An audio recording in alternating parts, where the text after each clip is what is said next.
മണ്ണുമാന്തിയുമായി മണ്ണ് നീക്കാനെത്തിയ തൊഴിലാളിക്ക് കൂലിയായി കിട്ടിയത് ലക്ഷങ്ങളുടെ പിഴ.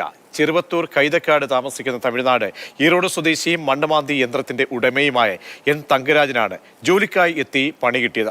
ഇനി ലക്ഷങ്ങളുടെ പിഴ ഒടുക്കിയാൽ മാത്രമേ ഇയാൾക്ക് തൊഴിൽ മാർഗം വീണ്ടെടുക്കാൻ കഴിയുകയുള്ളൂ. റിപ്പോർട്ടിലേക്ക്.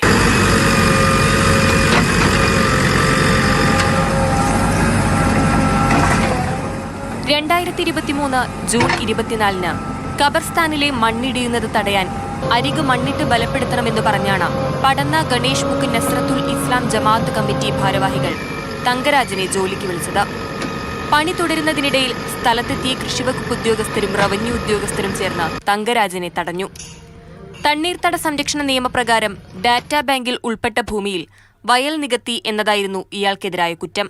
പിന്നെ മുഖ്യമന്ത്രിക്കും റവന്യൂ മന്ത്രിക്കും പരാതി കൊടുത്തിട്ടുണ്ട്. പിന്നെ അവർ നേരിട്ട് കാണാൻ ഒരു അവസരം കിട്ടിയിട്ടില്ല. അപ്പോൾ പാർട്ടിക്കാരോട് സംസാരിച്ചിട്ട് അവർ ആക്കിത്തരാമെന്ന് പറഞ്ഞിട്ടുണ്ട്.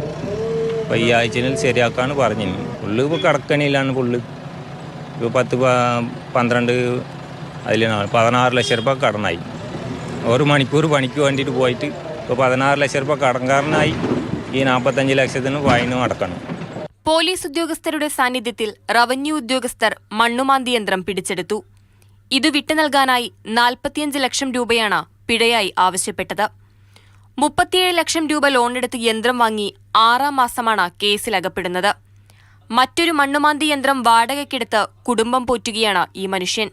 വീട്ടമ്മയായ ഭാര്യ സുചിത്രയും 2 പെൺമക്കളുമടങ്ങുന്ന കുടുംബത്തിന് തങ്കരാജിന്റെ കൂലിപ്പണിയിൽ നിന്നുള്ള വരുമാനം മാത്രമാണ് ആശ്രയം. 1.5 വർഷമായി തങ്കരാജിന്റെ മണ്ണുമാന്തി യന്ത്രം ചന്തേര പോലീസ് സ്റ്റേഷൻ വളപ്പിൽ കിടന്ന് തുരുമ്പിക്കാൻ തുടങ്ങിയിട്ട്.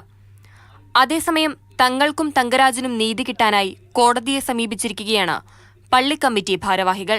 അദ്ദേഹത്തിന് തിരിച്ച് കിട്ടേണ്ട എല്ലാ നടപടിക്രമങ്ങളുമായിട്ട് തന്നെയാണ് നേരത്തെ തന്നെ മുന്നോട്ട് പോയിക്കൊണ്ടുണ്ട്. കലക്ടറുമായി ബന്ധപ്പെട്ടുകൊണ്ട് ഇതിൻ്റെ പല ഉദ്യോഗസ്ഥരുമായി ഡിപ്പാർട്ട്മെൻറ്റുമായി നേരത്തെ തന്നെ ജമാഅത്ത് ഇതിൻ്റെ എല്ലാ പ്രവർത്തനവുമായി മുന്നോട്ട് പോയിക്കൊണ്ടേയിരിക്കുന്ന അവസരത്തിലാണ് ഇപ്പോഴും ജമാഅത്ത് കമ്മിറ്റിയുള്ളത്.